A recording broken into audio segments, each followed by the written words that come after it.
하나님 아버지 은혜와 사랑과 평안이 여러분 가정과 직장에 넘치기를 축원합니다.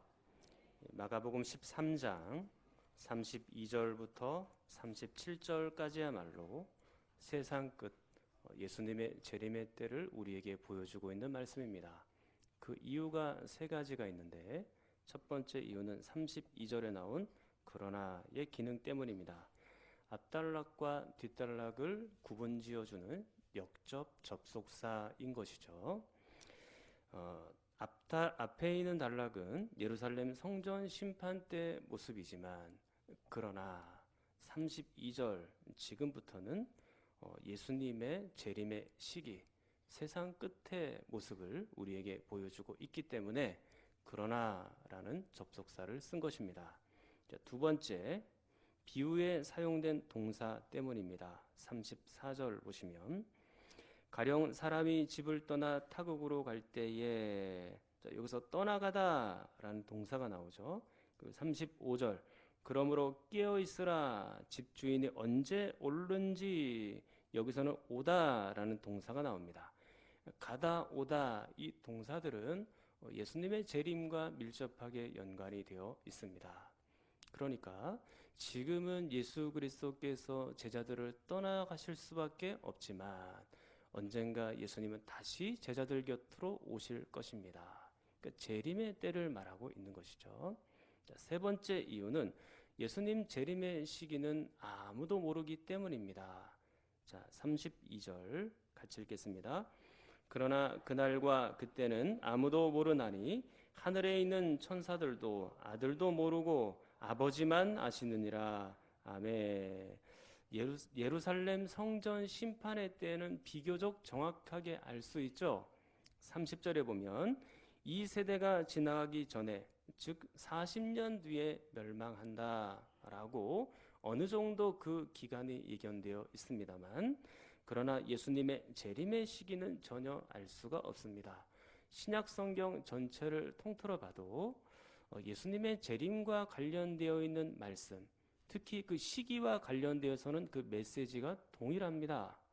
아무도 그 시기를 알 수가 없다라고 되어 있죠. 근데 오늘 32절이 우리에게 그렇게 보여주고 있는 것입니다. 그러므로 13장 32절로 37절은 세상 끝에 일어나는 징조들 또는 예수님의 때, 재림의 때라는 것을 알 수 있죠. 그러므로 우리가 마지막 때에 할 수 있는 일들은 뭐가 있을까요? 그것은 깨어있는 일입니다. 32절로 37절 이 짧은 구절에 깨어있으라는 말이 몇 번이나 반복되나요?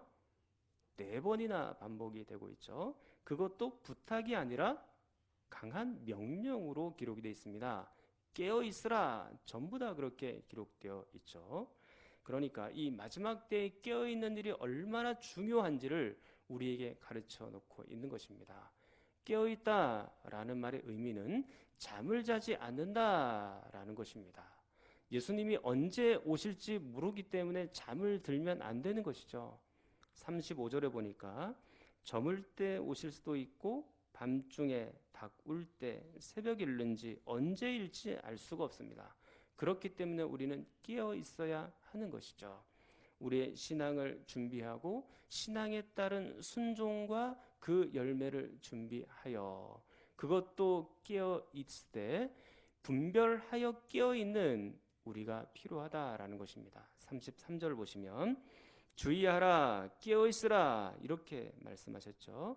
이 주의하라는 말을 깨닫다 분별하다 그렇게도 가능하여 말씀드릴 수 있겠는데 여러분은 사단이 하는 일들을 잘 분별하실 수 있어야 됩니다. 사단은 마지막 때는 강력하게 활동을 하죠. 그래서 이단들에 관한 얘기 그것들을 가지고 자꾸 미혹합니다.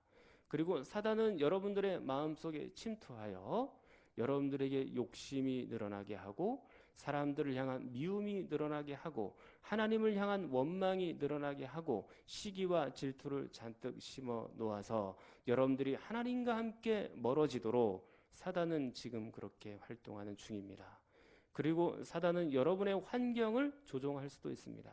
여러분들을 가난하게 또는 물질로 자녀들로 때로는 우리의 건강으로 사단이 그렇게 우리를 공격할 수 있지만 우리는 그것에 있어서 모든 것에서 깨어 있어야 되는 것입니다.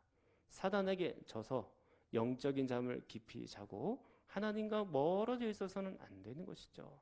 깨어 있어야 되는 것이고 이 사단이 하는 일들을 분별할 수 있어야 되는 것입니다. 자, 오늘부터는 14장인데요. 14장부터 16장은 예수님의 사역의 절정이라고 말씀드릴 수 있습니다. 거기에는 예수님의 십자가 죽음과 그리고 부활이 기록되어 있기 때문이죠. 오늘 읽으신 본문 역시 예수님의 죽음이 매우 임박했음을 보여주는 본문입니다. 어떤 여자가 향유를 예수님의 머리에 붓고 있죠. 우리는 이 장면을 통해서 세 그룹의 사람들을 살펴볼 겁니다. 자, 첫 번째 그룹은 예수님의 대적자들입니다.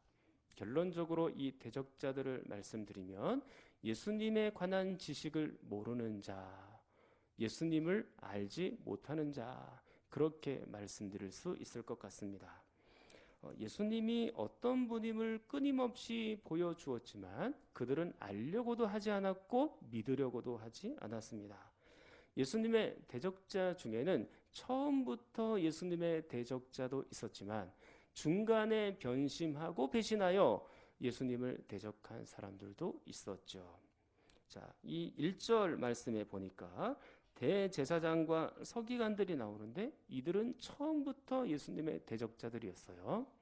마가복음 2장 하면 비교적 예수님의 초기의 모습인데 그 사역의 초기 때도 이렇게 기록이 되어 있습니다.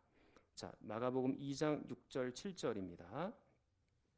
어떤 서기관들이 거기 앉아서 마음에 생각하기를 이 사람이 어찌 이렇게 말하는가 신성모독이로다. 오직 하나님 한 분 외에는 누가 능히 죄를 사하겠느냐 그랬죠. 그러니까 예수님에 대한 반감이 마음에 가득하고 있다라는 것을 알 수 있죠. 자, 2장 16절 바리새인의 서기관들이 예수께서 죄인 및 세리들과 함께 잡수시는 것을 보고 그의 제자들에게 이르되 어찌하여 세리 및 죄인들과 함께 먹는가. 이번엔 예수님의 제자들에게 자신의 불만을 전달합니다. 자, 2장 18절 요한의 제자들과 바리새인들이 금식하고 있는지라 사람들이 예수께 와서 말하되 요한의 제자들과 바리새인의 제자들은 금식하는데 어찌하여 당신의 제자들은 금식하지 아니하나이까. 이번에는 직접 예수님께 와서 불평하고 있죠. 그러니까 지금 이 항의의 강도가 점점 세지고 있다라는 것을 알 수 있습니다. 처음에는 마음에서, 그 다음에는 제자들에게, 그 다음에는 예수님께 강력한 불평을 내놓고 있다라는 얘기죠. 악한 일을 도모하고 자신의 욕심을 채우는 일은 이렇게 담대합니다. 자신의 신앙과 믿음을 지키는 일에도 이렇게 담대하면 얼마나 좋을까요? 마침내 이들은 예수님을 죽일 계획을 세웁니다. 마가복음 3장 6절 바리새인들이 나가서 곧 헤롯 왕과 함께 어떻게 하여 예수를 죽일까 의논하니라. 이들은 사역 초기부터 예수님을 매우 싫어하였고 예수님을 죽일 계획을 갖고 있었죠. 그리고 예수님의 사역의 막바지인 오늘 14장 1절에도 보니까 예수님을 흉계로 잡아 죽일 방도를 구하고 있습니다. 그러니까 처음부터 마지막까지 일관되게 예수님을 싫어하고 있죠. 예수님이 어떤 일을 해도 어떤 말씀을 해도 그들의 생각은 바뀌지 않았습니다. 우리 주변에도 보면 어떤 얘기를 해도 설득이 안 되는 사람이 있어요. 이거는 이래서 싫고 저거는 저래서 싫고 무조건 싫은 겁니다. 하기야 뭐 좋은 것은 좋아하는 사람은 뭘 해도 좋죠. 그런데 이 싫어하는 사람은 뭘 해도 싫은 겁니다. 무조건 싫은 겁니다. 처음부터 싫으면 계속 싫은 거죠. 어떤 이유를 붙여서라도 계속 싫어하는 것입니다. 설득이 안 됩니다. 그리고 10절, 11절을 한번 또 보십시오. 또 한 명의 대적자가 나타나죠. 자, 10절, 11절 같이 읽겠습니다. 12 중에 하나인 가룟 유다가 예수를 넘겨주려고 대제사장들에게 가매 그들이 듣고 기뻐하여 돈을 주기로 약속하니 유다가 예수를 어떻게 넘겨줄까 하고 그 기회를 찾더라. 자, 예수님의 제자 중 한 명인 가롯 유다가 나오죠. 이 사람은 3년 동안 예수님을 제자로 따라다녔지만 결국 예수님을 배신하고 예수님을 죽음에 넘겨주는 그런 역할을 하는 사람입니다. 예수님의 가르침을 직접 받았잖아요. 다른 무리들이나 다른 사람들이 알 수 없는 그 비밀스러운 말씀도 이 유다는 다 들었어요. 그리고 예수님이 하시는 일도 다 보았지만 안 되는 사람은 안 되는 모양이에요. 이런 점들이 참 마음이 아픈 겁니다. 성도들에게 신앙의 성장을 위하여 하나님의 말씀을 나름대로 최선을 다해서 준비했고 또 열심히 가르쳤고 또 여러분들을 죽을 만큼 기도를 했고 그리고 최선을 다해 사역을 해도 성장이 안 될 분들은 여전히 성장이 안 되고 정체되어 있는 분들은 여전히 정체되어 있고 그리고 배신할 사람은 여전히 배신하고 여전히 마음을 아프게 할 사람들은 계속해서 마음을 아프게 할 뿐이죠. 변하지를 않아요. 예수님조차 이렇게 배신하고 등 뒤에다 칼을 꽂는 사람들이 등장하는데 우리같이 평범한 사람은 오죽하겠습니까? 예수님처럼 완벽한 분도 이렇게 대적하는 사람들, 죽이려고 하는 사람들이 수도 없이 많은데 우리같이 연약한 사람들에게 대적이 없다는 것은 그것은 뭐 이상한 일이겠죠. 처음부터 여러분을 싫어하는 분들을 바꾸려고 하지 마십시오. 중간에 배신하고 변심하는 사람들도 그냥 지켜보십시오. 여러분이 바꾸려고 노력한다고 해서 그분들이 바뀌어지는 것이 아닙니다. 그건 내 소관이 아니죠. 나는 묵묵하게 그냥 기도할 뿐이에요. 하나님께서 바꿔주시면 감사하지만 그렇지 않아도 내가 어떻게 할 수 있는 부분이 아니다라는 것입니다. 나의 한계를 인정하십시오. 모든 상황을 내가 지배할 수 있는 것도 아니고 그 사람 마음에 들어가서 그 사람 마음을 통제하고 바꿀 수 있는 것도 아니에요. 내 한계를 인정하고 하나님께 맡기잖아요. 그럼 그때부터는 평안이 옵니다. 자, 이렇게 예수님을 대적하는 사람을 한 문장으로 표현하면 예수님을 아는 지식이 없었던 자, 이렇게 말할 수 있을 것 같습니다. 대적자들은 자신들의 권력을 위협하는 사람으로 예수님을 생각했죠. 가룟 유다는 예수님에 대하여 강력한 정치적인 왕으로 알고 예수님을 이제까지 따라다닌 겁니다. 그러나 이들은 예수님을 정확하게 한 것은 아니에요. 예수님은 대적자들을 위협하러 오신 분도 아니고 사람들 위에 군림하여 그들 위에 정치적인 왕으로 서려고 오신 분도 아닙니다. 예수님은 물론 왕이시고 메시아이시고 그리스도인 것만큼은 분명하죠.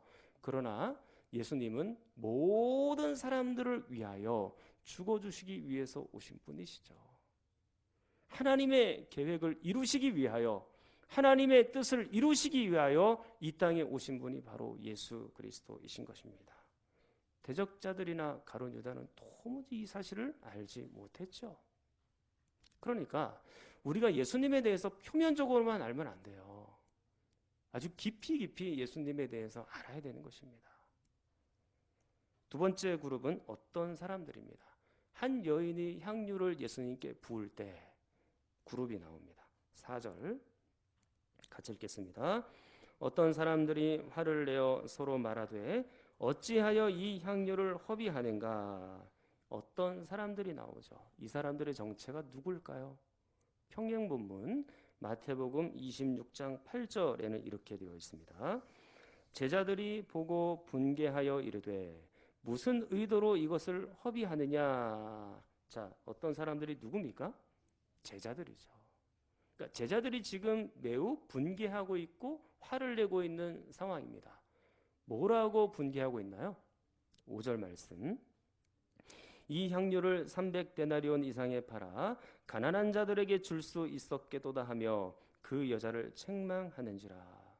이 여자가 얼마나 당황했을까요?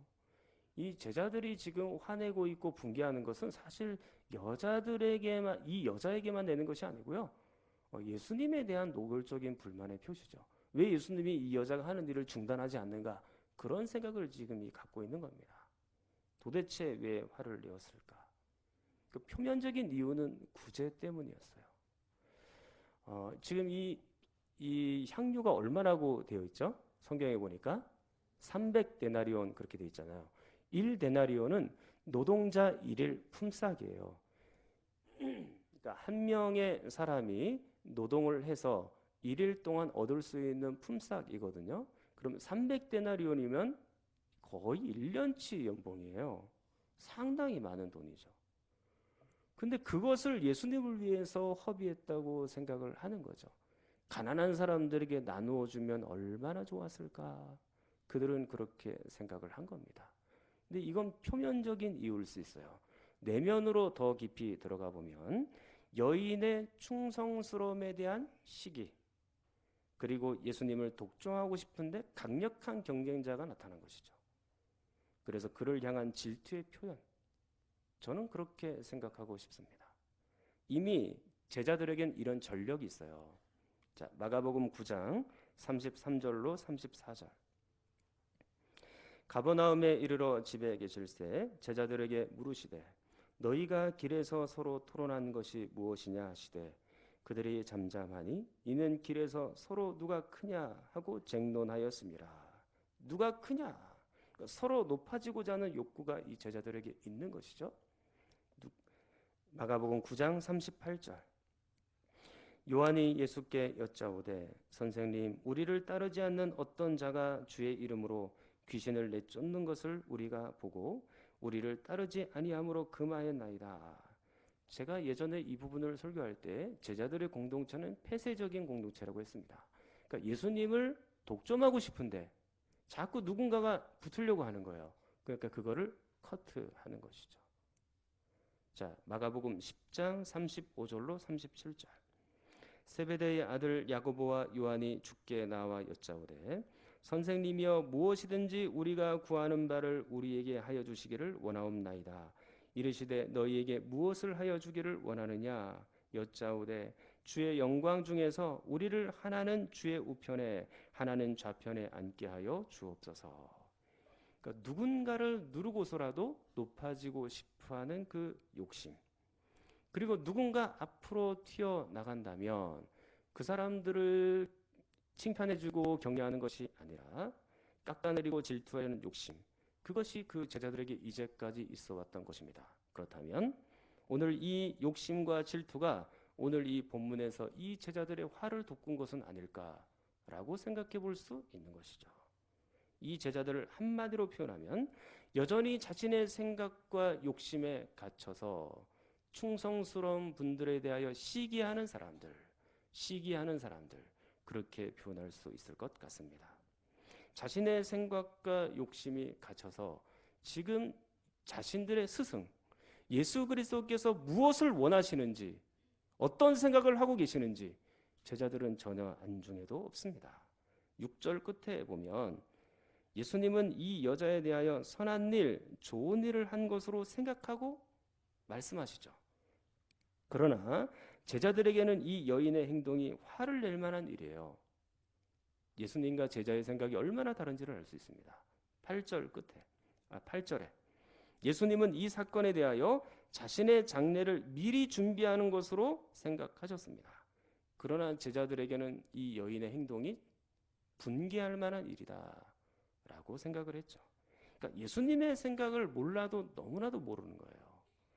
예수님의 말씀도 귀에 들리지 않고 자신의 생각이 너무 앞선 나머지 예수님의 계획과 뜻이 무엇인지는 물어보려고도 생각을 안 해요. 예수님은 당장 며칠 뒤에 십자가에서 돌아가실 예정입니다. 그런데도 불구하고 제자들은 여전히 자신의 욕심에 갇혀 있죠. 사랑하는 성도 여러분, 혹여 우리에게도 이런 것은 없습니까? 우리의 욕심 때문에 철저하게 가려져서 예수 그리스도가 보이지 않는 그런 경우는 없습니까? 그리고 예수님의 마음도 헤아려 보지 못하는 그런 것은 혹시 없습니까? 자기 부인이 이루어질 때 비로소 예수님이 보이는 거예요. 자기를 부인해야 비로소 예수님과 가까워질 수 있다라는 얘기입니다. 그때 비로소 우리는 하나님의 계획이 보이죠. 자신의 질투와 욕망과 욕심을 내려놓아야 되는 거예요. 우리나라는 이 질투와 시샘이 특히나 더 심한 편이죠. 작년에 제가 어떤 한 작가의 인터뷰 기사를 본 적이 있습니다. 김홍신 씨라고 여러분들이 아마 그 작가를 알고 계실 겁니다. 그분이 이런 인터뷰를 했는데요. 제가 읽어드릴게요. 우리나라는 산업화를 빠른 시간 안에 이룬 덕분에 잘 살게 됐지만 이 과정에서 빈부격차가 심해지면서 우리 속에 내재된 분노, 질투, 시샘 등이 커졌다. 이를 극복하는 교육과정이 필요했지만 지금까지 제대로 되지 못했다. 일본, 독일, 유럽 등 선진국들을 보면 어릴 때부터 가정과 학교 교육을 통해서 남을 칭찬해주고 더불어 살아야 한다는 것을 배운다.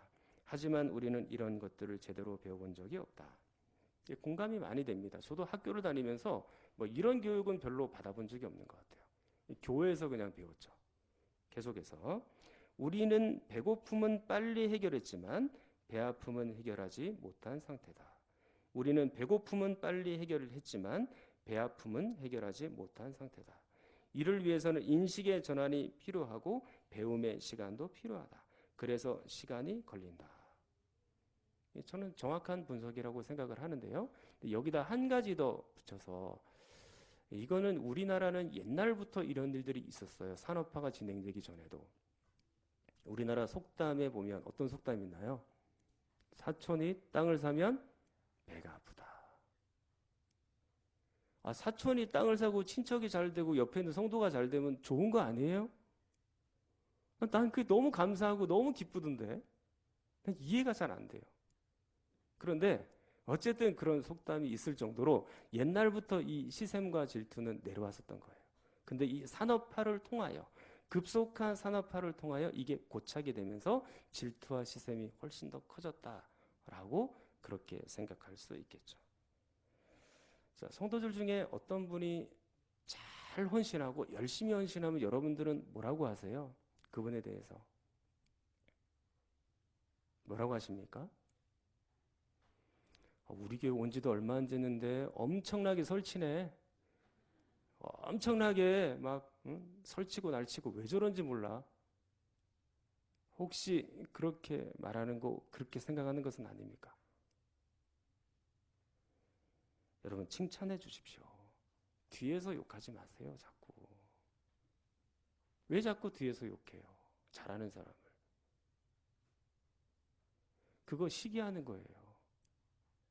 대체로 보면 시기하는 마음이 마음에 가득 차 있어서 뒤에서 자꾸 궁시렁궁시렁 얘기하는 거예요.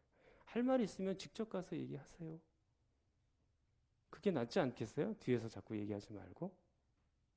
그러니까 분명히 본인이 이게 시기하는 것을 다른 사람들에게 드러내고 나타나면 미성숙하는 것을 다른 사람들에게 드러내는 거잖아요.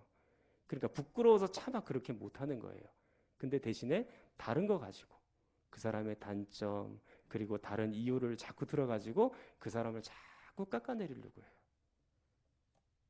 그게 사실은 마음속에는 질투가 가득해 있는 경우들이 많죠. 누군가 바르게 일하고 누군가 최선을 다해서 일하면 우리는 격려해주고 칭찬해줘야 돼요. 자꾸 돌 던지고 뭔가 문제가 있는 것처럼 생각하고 그렇게 얘기하고 하면 안 되는 거예요. 나하고 의견이 다르잖아요. 그리고 나하고 생각이 다를 수도 있잖아요. 그럼 어떻게 해야 돼요? 가서 내 생각은 이렇다라고 얘기를 하면 돼요. 근데 자꾸 뒤에서 다른 사람들에게 불평하고 다른 사람들의 마음을 슬쩍 떠보고 또 뒤에서 성도들의 여론을 조작하고 제가 제일 싫어하는 방식입니다. 그리고 어떤 회의를 할 때 어떤 일이 결정이 딱 됐으면 그 일 가지고 진행을 하면 되죠. 내가 수차례 얘기를 했습니다. 어떤 일이 의견들은 다 낼 수 있죠. 그죠? 의견들을 다양하게 내서 한 가지 일이 딱 결정됐으면 그 한 가지 일로 딱 진행을 해야지 밖에 뛰어나가가지고 다른 성도들한테 또 다른 사람들한테 아이고 다른 사람들은 다 찬성했는데 나만 반대한 거야 그거. 자기가 마치 정의의 사도인 것처럼 착각하지 마세요. 교회를 힘들게 하는 거예요. 하나님의 영광을 가리는 일입니다. 그건 질투가 마음속에 가득해서 있기 때문에 욕심이 가득하기 때문에 자기가 뭔가 좀 높아지려고 하는 욕심이 그 가운데 있기 때문에 그것을 못 놓는 거예요. 그렇게 하지 마세요. 결정됐으면 그 일에 따르고 기쁨으로 같이 기도하고 그렇게 하면 돼요. 그 회의하는 그 순간에 그걸 다 얘기하고 결정됐으면 그대로 가야 되는 거죠. 지금 제자들에게 이 시샘과 질투, 욕심이 그 마음에 있었다라고 볼 수 있습니다. 그 질투를 버리고 욕심을 버려야 돼요. 자, 그다음에 이제 세 번째 사람이 나오는데요. 그 사람은 바로 한 여자입니다. 적어도 오늘 이 마가복음에서 보면 이 여자 이름조차 나오지 않아요. 무명의 한 여자예요. 자, 3절을 보겠습니다. 3절. 자, 3절 말씀 같이 읽겠습니다. 예수께서 베다니 나병 환자 시몬의 집에서 식사하실 때에 한 여자가 매우 값진 향유 곧 순전한 나드 한 옥합을 가지고 와서 그 옥합을 깨뜨려 예수의 머리에 부으니, 그렇게 되어 있습니다. 한 여자가 지금 뭘 하고 있나요?